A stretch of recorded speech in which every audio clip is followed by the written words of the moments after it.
Hi, I'm Dora. And I'm Cleo. Welcome back. Tonight, we're sharing a story darker than this coffee. The sinister tale of Cyanide coffee.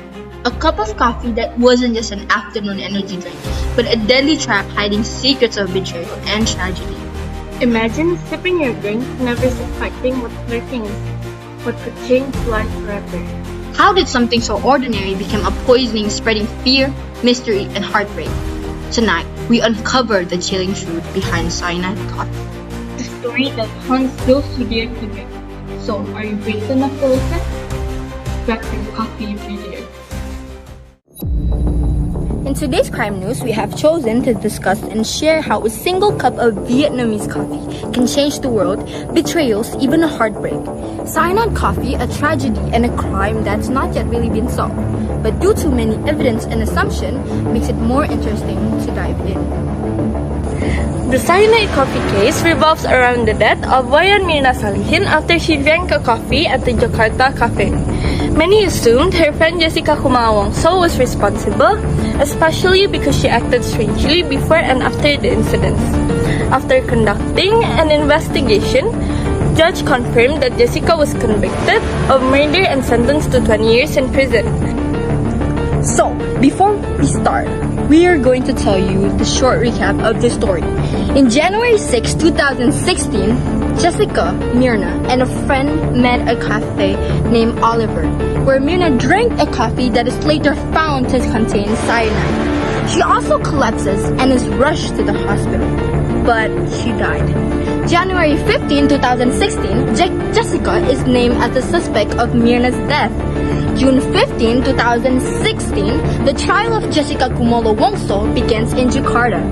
Now, on October 27, 2016, the court finds Jessica guilty of murder and sentenced her to 20 years in prison. Many assumptions were also made. People said it could be her family, the restaurant's barista, and even her other friends. This case has spread to other countries and changed their lives. How complex this crime scene is.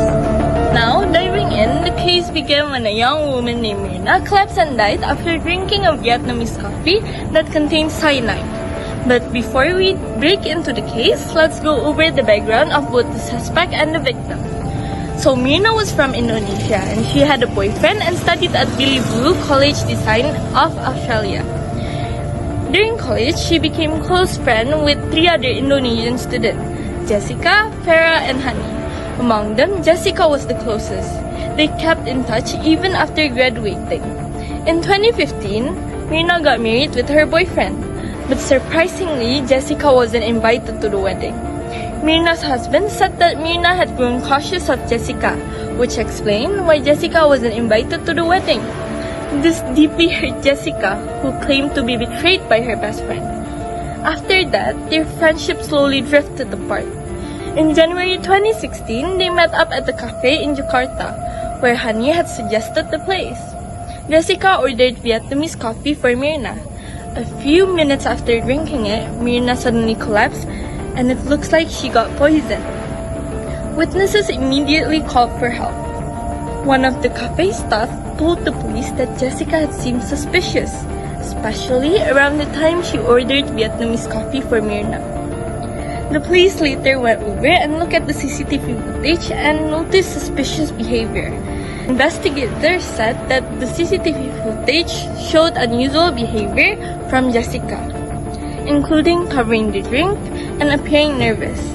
Authorities asked Jessica whether she had brought anything into the cafe, but she denied it. The autopsy later found out that Mirna had been poisoned with cyanide. Jessica was then labeled as a murderer and the police arrested her due to the fact that she was accused of putting something inside of Mirna's coffee. Investigators managed to track down the evidence and prove that Jessica had planned the crime. She was found guilty for first-degree murder and sentenced to 20 years in prison. After Jessica was put to prison, the cafe got too much bad attention and was closed down. After that, the Vietnamese coffee became viral in Indonesia. The public couldn't stop talking about the case, with many feeling scared and curious about what had really happened. People had many different opinions caused by the case strange moments. Some of those strange moments are when the police asked Jessica to open her bag for inspection, but she refused and denied carrying anything harmful. Cyanide was found on the glass Myrna drank from, but in court, the glass was missing and a different bottle was presented instead. Myrna got sick after one sip, but experts weren't sure cyanide acted that fast. Now, the picture of Myrna's face changing color. The autopsy was delayed and had mixed results. Also, how evidence was handled badly, and they focused on Jessica's behavior more, like her smile and her chill gesture more than clear proof. During the trial, a forensic expert said that the amount of cyanide found was questionable, raising doubts about the evidence presented in court. People have also doubted and said that Myrna's death is not due to cyanide poisoning. As experts said, had backup claims with medical evidence that cyanide could not be the true case. The media made it worse, leaving people wondering if the trial was fair. Some people assume that Myrna's family, particularly her dad, were easily influenced by media portrayals and public opinion, which might have clouded their judgment regarding the case. After 8 years in prison, judge sent Jessica out due to her attitude in prison with other prisoners. She was very kind and she even helped other inmates to learn English. How kind, Jessica. From this crime scene, we have learned that there will always be a lot of assumptions that people have made to sometimes sabotage or even make up stories that can make people believe some suspect that probably didn't have the intention to do it. Sometimes they even got forced to say something without doing it to the victim.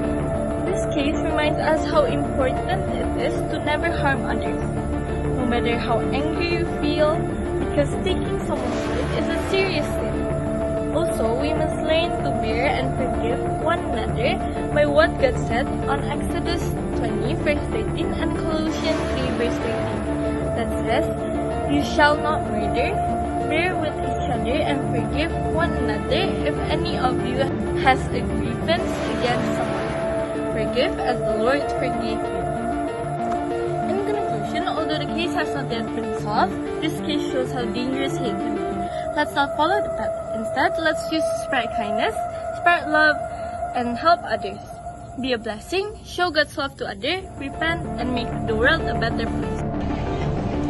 God has forgiven us in every sin of our life. But why don't we forgive one another? Thank you for listening. May this story remind you how grateful God is, and forgive as the Lord forgive you. Peace out from the crime.